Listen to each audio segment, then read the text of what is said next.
আসসালামু আলাইকুম। কথা নাহিয়ান স্বাগত জানাচ্ছি এনটিভির মধ্যরাতের খবরে। ক্রাউন সিমেন্ট শিরোনাম দেখছিলেন, এবার নিয়ে যাব পুরো খবরে।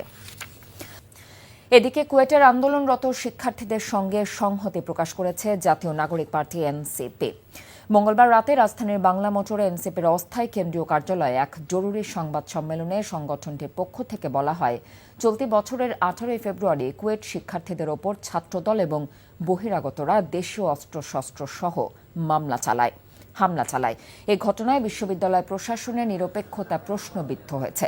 বিশ্ববিদ্যালয় পরিসরে এই ধরনের আচরণ বিগত ফ্যাসিবাদী লক্ষণ বলে জানিয়েছেন তারা। এ সময় কুয়েটের ভিসির পদত্যাগের দাবি এবং অবিলম্বে পদক্ষেপ নিয়ে কুয়েটের হল খুলে দেওয়ার আহ্বান জানিয়েছে এনসিপি।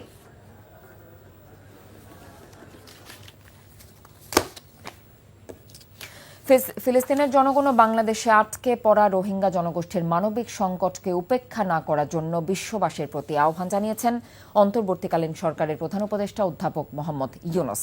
মঙ্গলবার কাতারের রাজধানী দোহায় আর্থনা শীর্ষ সম্মেলনের উদ্বোধনী অনুষ্ঠানে তিনি এই আহ্বান জানিয়েছেন। বাংলাদেশ 12 লাখেরও বেশি বাস্তুচ্যুত রোহিঙ্গা জনগোষ্ঠীকে আশ্রয় দিয়েছে উল্লেখ করে ড ইউনুস জানিয়েছেন, এজন্য বাংলাদেশকে সামাজিক, অর্থনৈতিক এবং প্রাকৃতিক সংকট মোকাবেলা করতে হচ্ছে। রোহিঙ্গা জনগোষ্ঠীকে মিয়ানমারে নিরাপদ, টেকসই এবং সম্মানজনক প্রত্যাবাসনের জন্য বিশ্ব নেতাদের এগিয়ে আসারও আহ্বান জানিয়েছেন তিনি। পরে প্রধান উপদেষ্টার সাথে কাতারের জ্বালানি মন্ত্রী সাদ বিন শেরিদা আল কাবি সৌজন্য সাক্ষাৎ করেন। এ সময় তারা দুজন কাতার থেকে বাংলাদেশের এলএনজি আমদানির বিষয়ে আলোচনা করেন। এর আগে মোহাম্মদ ইউনুস সম্মেলনের সাইড লাইনে কাতার ফাউন্ডেশনের চেয়ারম্যান এবং কাতারের আমিরের মা শাইখা মোজা বিনতে নাসেরের সাথে সৌজন্য সাক্ষাৎ করেছেন।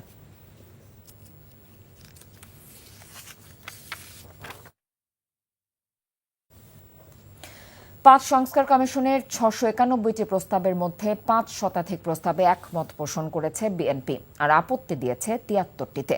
তবে বিএনপি জানিয়েছে, প্রধানমন্ত্রীর মেয়াদ নিয়ে এখনও চূড়ান্ত সিদ্ধান্ত হয়নি, ভিন্ন প্রস্তাব দিতে পারে কমিশন। আর সংস্কার প্রস্তাবের গুরুত্বপূর্ণ বিষয়গুলোতে বিএনপির অবস্থান কাছাকাছি।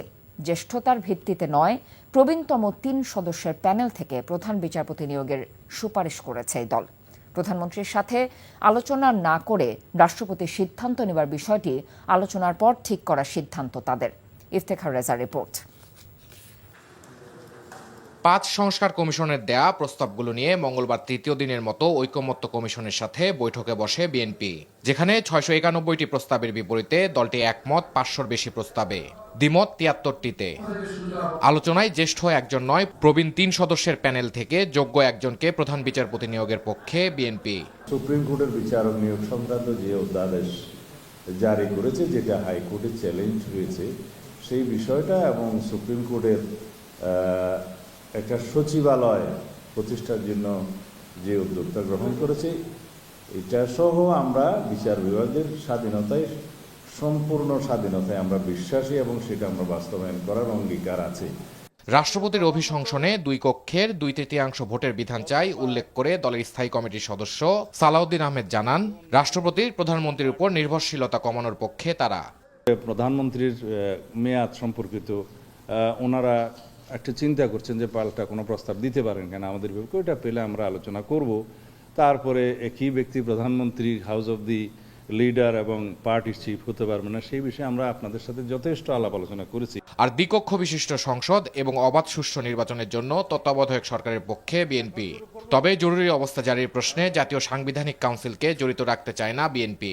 সংসদের উচ্চকক্ষ প্রতিষ্ঠিত হলে সেখানে 100 সদস্যের বিষয়ে ওনারাও একমত, আমরাও একমত। নারীর আসন যেটা হবে 100, সেখানে আমাদেরই প্রস্তাব 50 থেকে 100 করে, সেখানে ওনারাও একমত, আমরাও একমত। বাট এই 2 ক্ষেত্রে নির্বাচন প্রক্রিয়া নিয়ে আমাদের সাথে ওনাদের একটু ভিন্ন। সংসদকে 2 কক্ষে ভাগ করে উচ্চ কক্ষের নাম সিনেট ও নিম্ন কক্ষের নাম পার্লামেন্ট করার পক্ষে মত দিয়েছে দলটি। Iftekhar Reza, NTV news, Dhaka. চারদিকে এখন অদৃশ্য শত্রু, এদের বিরুদ্ধে যুদ্ধ করতে হলে যে কোনো মূল্যে ঐক্য ধরে রাখতে হবে। 31 দফার রাষ্ট্র সংস্কার সংক্রান্ত কর্মশালায় মঙ্গলবার নেতাকর্মীদের উদ্দেশ্যে ভার্চুয়ালি দেয়া বক্তব্যে এমন বার্তা দিয়েছেন বিএনপির ভারপ্রাপ্ত চেয়ারম্যান তারেক রহমান। বলেন, দিন শেষে জনগণের কাছেই সবাইকে পরীক্ষা দিতে হবে, কারণ জনগণই বড় পরীক্ষক। হাসান মাহমুদের রিপোর্ট।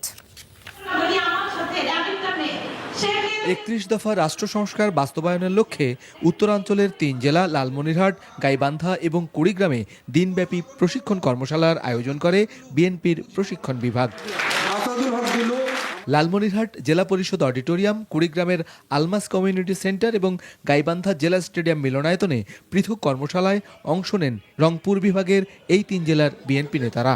লন্ডন থেকে অনলাইনে যুক্ত হয়ে নেতাদের বিভিন্ন প্রশ্নের জবাব দেন তারেক রহমান। সমাপনী বক্তব্যে তিনি বলেন, ফ্যাসিবাদ পালিয়ে গেলেও তাদের অদৃশ্য দোসররা এখনো রয়ে গেছে। এখনো কিন্তু অনেক পরিশ্রম করতে হবে, আমাদেরকে অদৃশ্য শক্তির বিরুদ্ধে যুদ্ধ করতে হবে। বুঝেছেন কেন 8 মাস আগে আমি কথাটাই বলেছিলাম, আজ সেটি প্রমাণিত হচ্ছে সত্য। কাজে সেই অদৃশ্য অনেক শক্তি কিন্তু, অদৃশ্য অনেক শত্রু বা প্রতিপক্ষ কিন্তু আজ আস্তে আস্তে দৃশ্যমান হচ্ছে। ভিতরে কেউ যদি কিছু কিছু কাজ করে থাকে যেগুলো জনসমর্থন যোগ্য নয়, তাহলে তাদের বিরুদ্ধে ব্যবস্থা নিতে হবে, তাদেরকে সরিয়ে দিতে হবে, তাদের সাথে সম্পর্ক রাখা যাবে না। শিক্ষা, স্বাস্থ্য, কর্মসংস্থান, নারী উন্নয়ন, প্রযুক্তি, শিল্প খাত সহ বিভিন্ন দিকের উন্নয়নের কথা তুলে ধরে তারেক রহমান বলেন, সবার আগে প্রয়োজন মানুষের আস্থা অর্জন করা। আপনার যে প্রিয় দল বাংলাদেশ জাতীয়তাবাদী দল, এর উপরে মানুষ আস্থা রাখে, বিশ্বাস রাখে। কাজে মানুষের এই আস্থা বা বিশ্বাসকে কোনোভাবেই আমরা নষ্ট হতে দিতে পারি না। সেই জনগণের কাছে আমাদেরকে পরীক্ষা দিতে হবে, পরীক্ষা দিতে হবে তাদের জন্য ভালো কিছু করার মাধ্যমে, পরীক্ষা দিতে হবে দেশের জন্য ভালো কিছু করার মাধ্যমে, পরীক্ষা দিতে হবে তাদের জন্য, তাদেরকে ঐক্যবদ্ধ করে ভালো কিছু অর্জন করার মাধ্যমে। দলের ভেতরের ঐক্যকে সুদৃঢ় করতে সবার প্রতি আহ্বান জানান বিএনপির ভারপ্রাপ্ত চেয়ারম্যান। কিছু করা প্রয়োজন। আমরা হাসান মাহমুদ, এনটিভি নিউজ, ঢাকা। আইন উপদেষ্টা ডক্টর আসিফ নজরুল বলেছেন, দেশের সংঘটিত অপরাধগুলোর মধ্যে গুমকে সর্বোচ্চ অগ্রাধিকার দিয়ে নতুন গুম প্রতিরোধ ও প্রতিকার অধ্যাদেশ করতে চায় সরকার। মঙ্গলবার বিকেলে প্রস্তাবিত গুম আইনের ওপর মতবিনিময় সভায় একথা বলেন তিনি। এদিকে প্রস্তাবিত আইনের বিষয়ে মত দিয়েছেন মানবাধিকার সংগঠন এবং আইন বিশেষজ্ঞরা। তামজিদ সুমনের রিপোর্ট। প্রস্তাবিত গুম প্রতিরোধ ও প্রতিকার অধ্যাদেশ 2025 নিয়ে মতবিনিময়ের আয়োজন করে আইন মন্ত্রণালয়, যেখানে প্রস্তাবিত গুম আইনের খসড়া তুলে ধরা হয়। নতুন এই আইনে আরও কি সংযোজন হতে পারে অথবা এই আইনের খসড়ায় যেসব ব্যত্যয় রয়েছে তা নিয়ে মতবিনিময় করেন সংশ্লিষ্টরা। ক্ষতিপূরণের একটা মানদণ্ড, মানে এখানে কোনো কিছু বলা হয়নি, ন্যূনতম কি হতে পারে, বড়জোর কি হতে পারে, জরিমানা। ট্রাইব্যুনাল এস্টাবলিশ না হওয়া পর্যন্ত দায়রা জজ আদালত করবে, সেটার কিন্তু আপনার অ্যাপেলেট ফর্ম হলো হাইকোর্ট ডিভিশন এবং ডেথ রেফারেন্স হলো হাইকোর্ট ডিভিশন, ঠিক আছে, এরপরে যাবে অ্যাপেলেট ডিভিশনে, তাই না? তার দুটা ফর্ম থাকলো, আর যারা আইসিটিতে হচ্ছে ওদের ফর্ম কিন্তু একটা, শুধু অ্যাপেলেট ডিভিশনে। সুতরাং এই একটা ডিসক্রিপেন্সি হয়ে যাচ্ছে। গুম ব্যক্তির উত্তরাধিকারের সম্পদ ভোগ করার বিষয়ে আইনে সুস্পষ্ট ধারা রাখা এবং গুম অবস্থায় গুম হওয়া ব্যক্তির মৃত্যুর বিষয়টি কোন আইনে পড়বে সেসব বিষয় উঠে এসেছে মতবিনিময় সভায়। গুম হওয়ার পরে তার মৃত্যু হয়েছে কি হয়নি সেটা আপনি কিভাবে জানবেন? আপনার 10 বছর, 15 বছর, 20 বছর তার ডেড বডির কোনো হদিস না। এই জায়গাটা একটু ক্লারিফাই যদি করে দেন খুব ভালো হয়।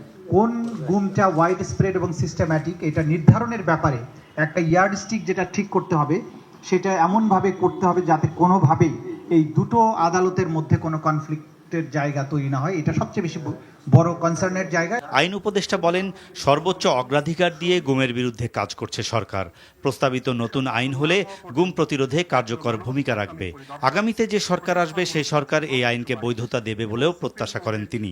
আমাদের সরকারের যত অগ্রাধিকার রয়েছে তার মধ্যে অন্যতম হচ্ছে গুম, খুন, মানবতা বিরোধী অপরাধ। আমরা অনেক আইন করে যাব, পরবর্তী যে সরকার আসবে সে কমপক্ষে 1000 মানুষের রক্তের উপরে গঠিত একটা ফ্রেমওয়ার্কের মধ্যে দিয়ে আসবে।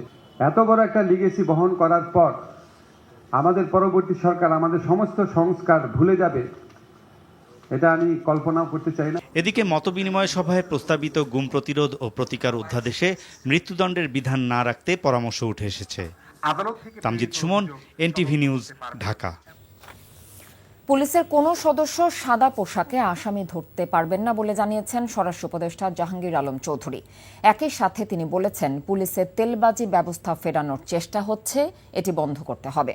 মঙ্গলবার বিকেলে যশোর জেলার সরকারি বিভিন্ন দপ্তর ও সংস্থার কর্মকর্তাদের সঙ্গে জেলা প্রশাসকের সম্মেলন কক্ষে মত বিনিময় সভায় একথা বলেন স্বরাষ্ট্র উপদেষ্টা। তিনি আরও বলেন, পুলিশে নিয়োগ বাণিজ্য বন্ধ করা সম্ভব হয়েছে, বদলি বাণিজ্য নিয়ন্ত্রণে আসলেও তদবির প্রথা বন্ধ হয়নি। মব জাস্টিস সহ্য করা যাবে না বলে নির্দেশনা দেন তিনি। জানিয়েছেন, গণঅভ্যুত্থানের সময় বিভিন্ন থানা থেকে যেসব অস্ত্র লুট হয়েছে তা সব এখনো উদ্ধার হয়নি। দ্রুত এসব অস্ত্র উদ্ধারের কথা জানিয়েছেন স্বরাষ্ট্র উপদেষ্টা। ৭১-এর মানবতা বিরোধী অপরাধের মামলায় মৃত্যুদণ্ডপ্রাপ্ত জামায়াত ইসলামের নেতা এটিএম আজহারুল ইসলামের আপিলের শুনানির জন্য আগামী ৬ মে দিন পুনর্নির্ধারণ করেছে সুপ্রিম কোর্টের আপিল বিভাগ। ওই দিন ৭ সদস্যের আপিল বিভাগের পূর্ণাঙ্গ বেঞ্চের কার্যতালিকার ১ নম্বরে থাকবে এই মামলাটি। প্রধান বিচারপতি ড. সৈয়দ রেফাত আহমেদের নেতৃত্বাধীন ৪ সদস্যের আপিল বেঞ্চ মঙ্গলবার এদিন ধার্য করেন। রিপোর্টে আরও জানাচ্ছেন হাসান জাবেদ। অপরাধে জামায়াতে ইসলামী নেতা এটিএম আজহারুল ইসলামের মৃত্যুদণ্ড ২০১৯ সালের ২৩ অক্টোবর বহাল রাখে আপিল বিভাগ। সেই রায়ের বিরুদ্ধে রিভিউ আবেদন করলে আদালত মূল আপিলের উপর শুনানির অনুমতি দেয়। মানবতা বিরোধী অপরাধের এটি প্রথম কোনো মামলা যা রিভিউ থেকে মূল আপিলে যায়। মঙ্গলবার প্রধান বিচারপতির নেতৃত্বাধীন ৪ সদস্যের আপিল বেঞ্চে শুনানির জন্য দিন ধার্য ছিল, কিন্তু এই মামলায় এর আগে ৫ সদস্যের আপিল বেঞ্চ রায় দিয়েছিল। প্রধান বিচারপতিও পূর্ণাঙ্গ বেঞ্চে মামলাটির শুনানি করতে চান, তাই আগামী ৬ মে শুনানির জন্য দিন ধার্য করেন।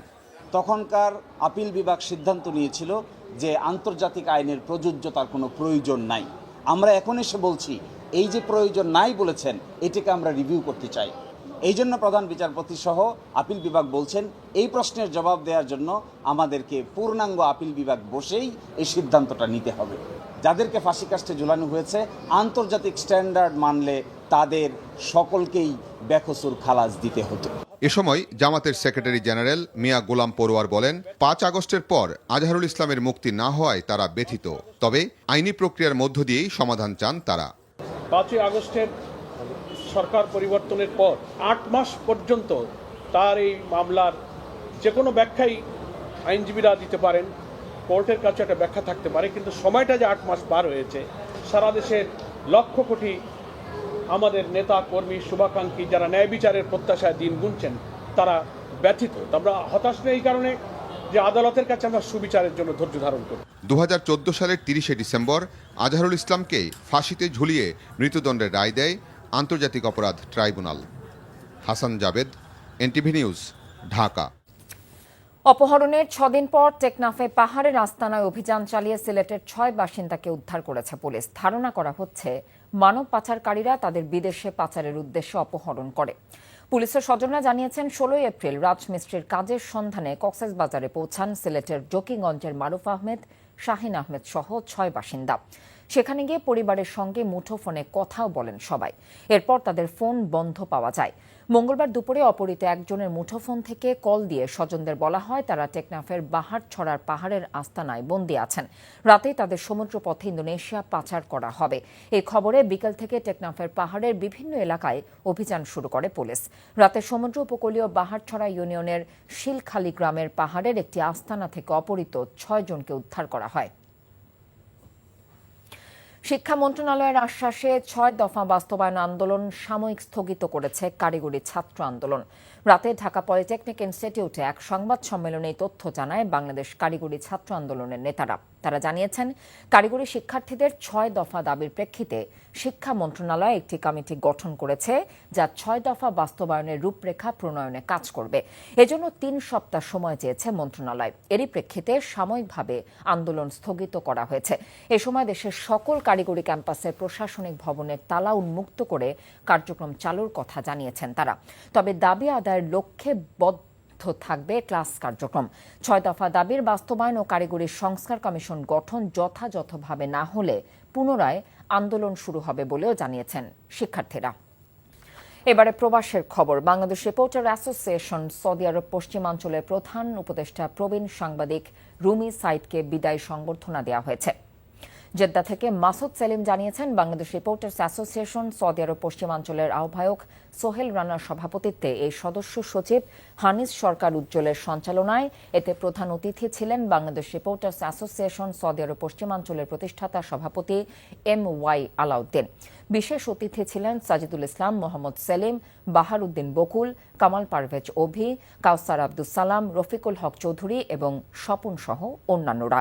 সংগঠনের পক্ষ থেকে সংবর্ধিত অতিথিকে সম্মাননা স্মারক দেবার পাশাপাশি আজীবন সদস্য হিসেবে রাখার ঘোষণা দেওয়া হয়েছে।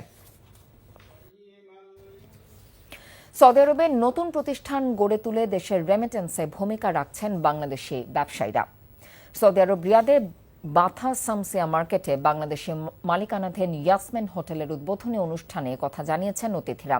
উদ্বোধনী অনুষ্ঠানে বিশেষ অতিথি ছিলেন বাংলাদেশ প্রবাসী সাংবাদিক ফোরামের প্রতিষ্ঠাতা সভাপতি ফারুক আহমেদ চান, সৌদি আরব পশ্চিমাঞ্চল জেদ্দা মিডিয়া অ্যাসোসিয়েশনের সভাপতি আলাউদ্দিন এবং রিয়াদের sound city medical MD Abdullah Mamun. প্রতিষ্ঠানটির স্বত্বাধিকারী ইসমাইল হোসেন লায়ন বলেন, এর মাধ্যমে বেশ কয়েকজন প্রবাসী বাংলাদেশের কর্মসংস্থানের ব্যবস্থা করা হয়েছে।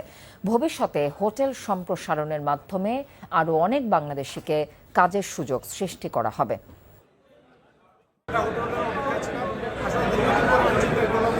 এখানে একটা ভালো মানের একটা রেস্টুরেন্ট করি, যেটা আমাদের প্রবাসী ভাইদের সময় বন্ধু আসলে মানসম্মতভাবে যেন পরিবেশন করতে পারে। তিনি বাংলাদেশিদের স্বার্থের কথা চিন্তা করে প্রবাসী বাংলাদেশি কমিউনিটিকে বড় পরিসরে তাদের সামাজিক, সাংস্কৃতিক, রাজনৈতিক এবং জাতীয় দিবসগুলোকে উদযাপনের জন্য যে চমৎকার একটা পরিবেশের কথা মাথায় রেখে তিনি এই হোটেলটি উদ্বোধন করেন।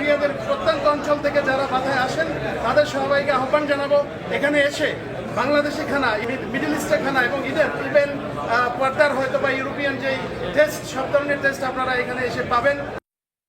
এ ছিল এনটিভির মধ্যরাতের খবরে। এই খবরের ভিডিও সহ আপডেট জানতে ভিজিট করুন এনটিভি অনলাইন www.ntvbd.com। এছাড়াও এনটিভির জনপ্রিয় সব অনুষ্ঠান এবং খবরের আপডেট জানতে ভিজিট করুন আমাদের ইউটিউব এবং ভেরিফাইড ফেসবুক পেজ। সকাল 7:30 সকালের খবর দেখার আমন্ত্রণ রইল। এতক্ষণ সাথে থাকার জন্য ধন্যবাদ সবাইকে।